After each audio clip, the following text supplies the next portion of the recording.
मेरी बात आपके नाम। दोस्तों, आज मैं फिर हाजिर हूँ एक और कहानी लेकर। बचपन से ही मुझे कहानी, कविता और उपन्यास पढ़ने का शौक़ था।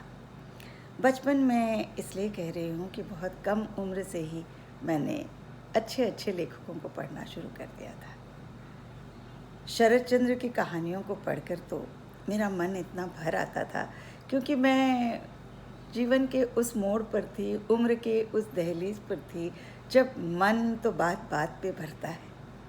लेकिन जब मैं रविंद्रनाथ की कहानियों से मेरा परिचय हुआ, उनकी नायिकाओं से जब मैं मिली, तो मैं दंग रह गई। क्या गज़ब की औरतें थीं। ऐसा लगता था रविंद्रनाथ हर औरत के मन के तार तार को पहचानते थे। वो जानते थे कि उस मन में रहस्य क्या है। उनकी नायिकाएं अभिमानिनी थीं, धृष्ट थीं, निर्भीक थीं, गंभीर थीं, और उनका अभिमान तो पूछिए मत, बला का था। तो आज जो मैं कहानी आपको सुनाने जा रही हूँ, उसका नाम है मान भंजन।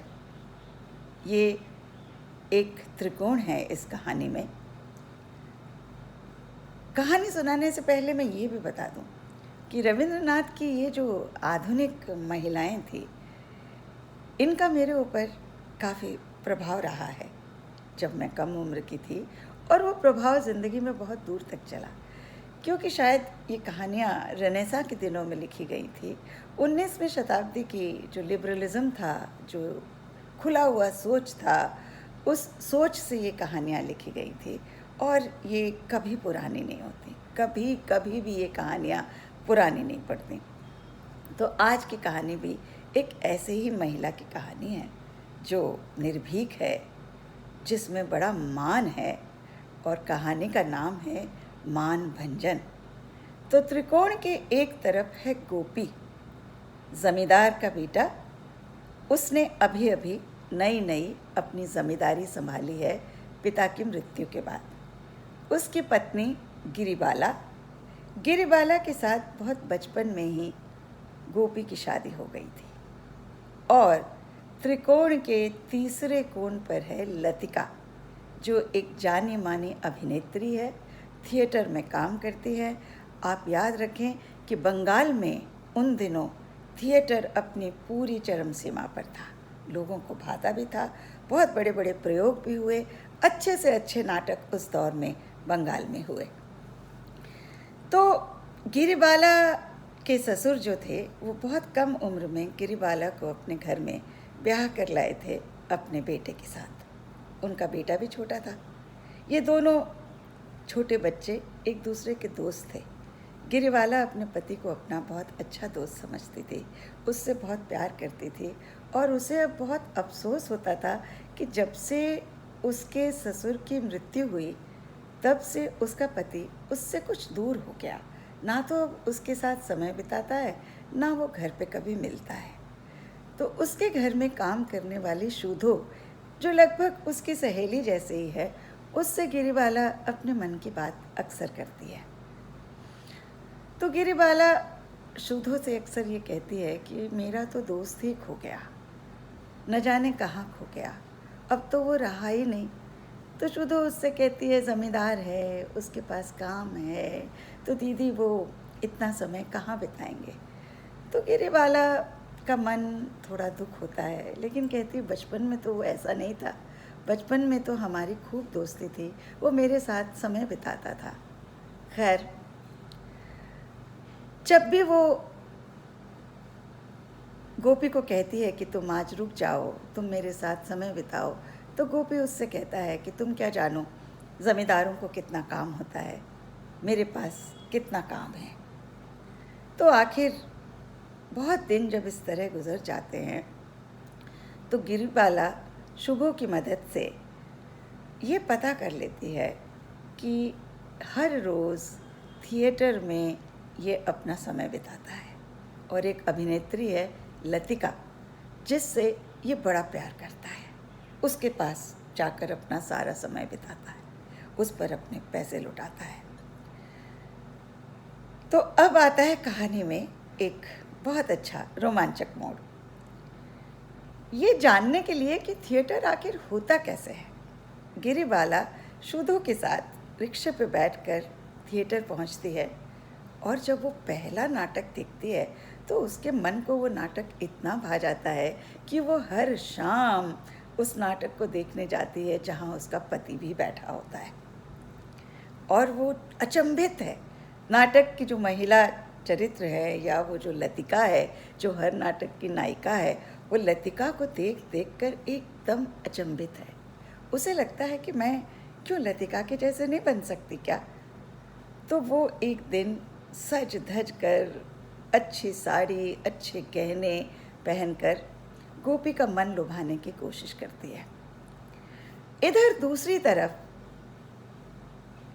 लतिका गोपी की कमज़ोरी को समझते हुए उसे मना लेती है कि एक नया नाटक किया जाएगा और उस नाटक में पैसे लगाएगा गोपी। तो जब अब आते हैं गोपी के घर, गिरिबाला सज धज कर गोपी को रिझाने की कोशिश कर रही है, लेकिन गोपी का मन तो लतिका के पास है। गोपी का मन तो ये है कि एक नया नाटक बनाया जाए जिसमें पैसे लगाएगा वो गिरिबाला से अलमारी की चाबी मांगता है। गिरिबाला नहीं देती है, बार बार मुस्कुराते हुए उसे कहती है बस एक रात के लिए तुम आज घर रुक जाओ। पर गोपी नहीं मानता। नाराज़ होकर एक दो थप्पड़ मारकर वो गिरिबाला के सारे गहने उतरवा लेता है और घर छोड़कर चला जाता है। गिरिबाला इसे अपना मान भंजन समझती है। गिरिबाला घर छोड़कर जाने को तैयार हो जाती है। उधर नए नाटक की तैयारी चल रही है। निर्देशक को तय कर लिया गया है, लेकिन दुख की बात ये कि निर्देशक को लतिका का अभिनय बिल्कुल पसंद नहीं आता। वो बार बार लतिका को फटकारते हैं। तो ये जो है हमारे गोपी बाबू को पसंद नहीं आता कि लतिका को कोई उनके सामने लताड़े, क्योंकि लतिका तो उन्हें दुनिया में सबसे सुंदर महिला नज़र आती है। तो गोपी नाराज़ होकर लतिका से कहता है, ये 2 कौड़ी के नाटक के लिए क्या तुम अपनी ज़िंदगी बर्बाद करोगी? इसे छोड़ो और मेरे साथ हमेशा के लिए चलो। ना चाहते हुए भी लतिका नाटक छोड़ती है और गोपी के साथ एक दूसरे शहर में रहने चली जाती है। और इस बीच में हमारी गिरिबाला भी घर छोड़कर चली जाती है। अब कहानी आ जाती है उस मोड़ पर जहाँ लतिका और गोपी एक साथ एक नए शहर में, पहाड़ियों में, बड़े रोमांटिक जगह में रह रहे हैं। लतिका गाना गाती है, गोपी सुनता है और कुछ दिन तो बहुत प्यार से बीत जाते हैं। लेकिन इस नीरस जिंदगी से धीरे धीरे लतिका ऊब जाती है। उसे अपना थिएटर याद आता है। उसका मन आखिर एक कलाकार का मन है। तो वो बार बार गोपी से पूछती रहती है कि क्या हो रहा है, उसके शहर के थिएटर में क्या हो रहा है। तो गोपी बड़ा नाराज़ होता है, कहता है ये सब कुछ देने के बाद भी तुम्हें अपना वो 2 कौड़ी का थिएटर ही याद आता है। तो वो कहती है, गोपी बाबू आप क्या जानो, आप तो सिर्फ पैसा लगाना जानते हो और टिकट काउंटर से पैसा कलेक्ट करना जानते हो, लेकिन आपको एक कलाकार के मन का क्या पता, आपको उस तालियों की गड़गड़ाहट का क्या पता। खैर वो बहुत दुखी रहती है। इसी बीच में गोपी का जाना बनता है शहर। तो लतिका उसे किसी तरह से मना लेती है कि वो भी उसके साथ शहर जाएगी। पर क्यों? इसलिए कि अखबारों में आजकल वो पढ़ती है कि एक नया नाटक हो रहा है मीराबाई पर, और जो नायिका मीराबाई का अभिनय कर रही है, लोग उसकी भूरी भूरी प्रशंसा कर रहे हैं। सारे अखबार मंदिरा देवी की प्रशंसा से भरे हैं। उस नायिका का नाम मंदिरा देवी है। तो वो फिर वही, उसे बड़ा दुख होता है कि काश इस नाटक की नायिका मैं होती तो ये सब प्रशंसा मुझे मिल रही होती। खैर अनमने मन से गोपी उसे अपने साथ उस शहर में वापस ले जाता है और दोनों नाटक देखने पहुंच जाते हैं। उसी तरह से थिएटर भरा हुआ है, लोगों की भीड़ है। और जब पर्दा खुलता है, मंदिरा देवी मीराबाई के रूप में स्टेज पर आती हैं तो तालियों की गड़गड़ाहट से वो पूरा हॉल भर जाता है, गूंज उठता है। और मीराबाई गाने लगती हैं बहुत सुंदर आवाज़ में, मेरे तो गिरधर गोपाल। गाते गाते जैसे ही मीराबाई गोपी, लतिका और दर्शकों की तरफ मुड़ती है तो तालियों की गड़गड़ाहट तो बढ़ जाती है, लेकिन गोपी अचानक खड़ा हो जाता है और स्टेज की तरफ अचंभित भागता हुआ कुछ कहता हुआ जाता है।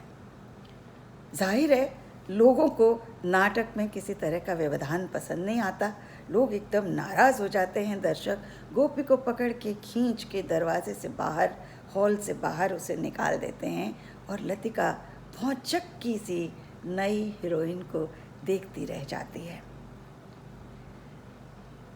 मंदिरा देवी मीराबाई के अभिनय में, के सशक्त अभिनय में मग्न है और दर्शक उसके प्यार में मग्न तालियों पे तालियां बजाते जाते हैं।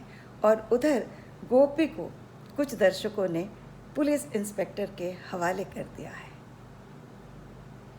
हॉल से तालियों की गड़गड़ाहट आ रही है और गोपी पुलिस इंस्पेक्टर को ये समझाने में लगा है कि वो मंदिरा नहीं है, वो मेरी पत्नी है, उसका नाम गिरिबाला है।